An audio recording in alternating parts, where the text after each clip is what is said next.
Alors maintenant, on va essayer d'envoyer un mail à quelqu'un que l'on ne connaît pas. Donc on va essayer de créer un mail. Alors par exemple, on va écrire à...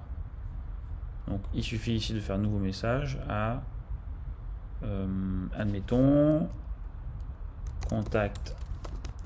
Je réarrive contact @adrec-formation.fr.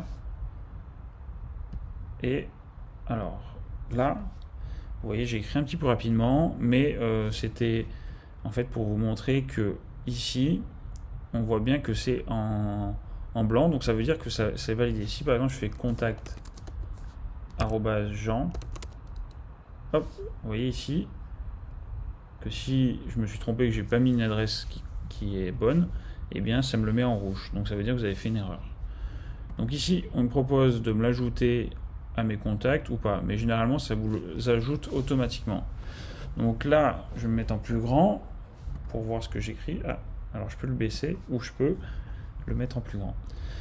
Donc admettons, on va faire une candidature. Donc candidature pour le poste. Candidature, on va mettre directement tac, assistant. Alors je me suis mis assistant, je vais y arriver. Commercial. Bonjour. Donc là, je vais pas vous former sur le comment il faut écrire votre email. Donc bonjour monsieur, madame. Veuillez trouver ci-joint mon CV. Alors là, je vous fais un mail un petit peu court, mais il faut essayer d'avoir un mail bien écrit. Là, c'est pour l'exemple. Donc, vous voyez ici que quand vous allez écrire, donc là, alors moi, j'ai enregistré ma signature, mais on va les faire ensemble. Donc, contact @adrec-formation.fr, candidature, assistant commercial, donc ça, c'est l'objet. L'objet, il est important qu'il soit professionnel, donc candidature, assistant commercial. Là, tout de suite, quand la personne va recevoir votre email, elle va comprendre de quoi ça parle. Vous pouvez mettre votre nom, votre prénom, ça serait très bien.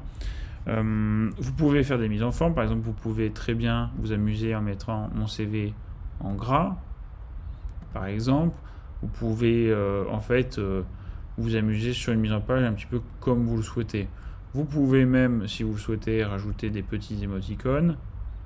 Généralement, c'est plutôt entre amis ou entre collègues quand vous avez on va dire, une ambiance un petit peu plus sympa ou quand vous avez envie de déconner un petit peu, on va dire.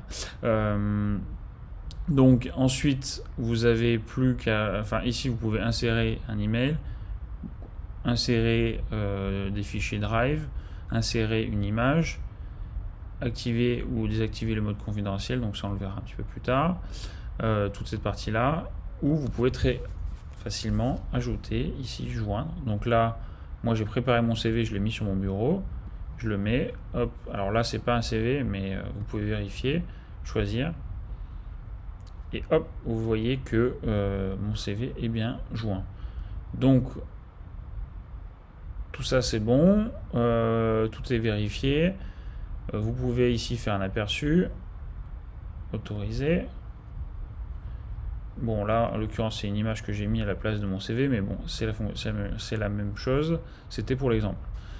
On va supprimer le petit émoticône et hop, je vais mettre entre parenthèses test. Voilà, et vous avez juste soit à envoyer. Alors vous pouvez programmer un envoi, je vous le conseille pas, ça on le verra aussi, c'est pour programmer un envoi futur. Mais nous on va cliquer sur envoyer directement, et là, message envoyé. Vous pouvez vérifier ici que vous avez bien envoyé votre message à la bonne adresse. Vous voyez qu'il est dans mes messages envoyés. Donc là vous pouvez retourner, vérifier tous les messages que vous avez envoyés ici dans vos messages envoyés. Je ne vais pas y revenir parce qu'il y a des choses confidentielles, mais ici dans mes messages envoyés vous pouvez voir tous les messages que vous avez envoyés.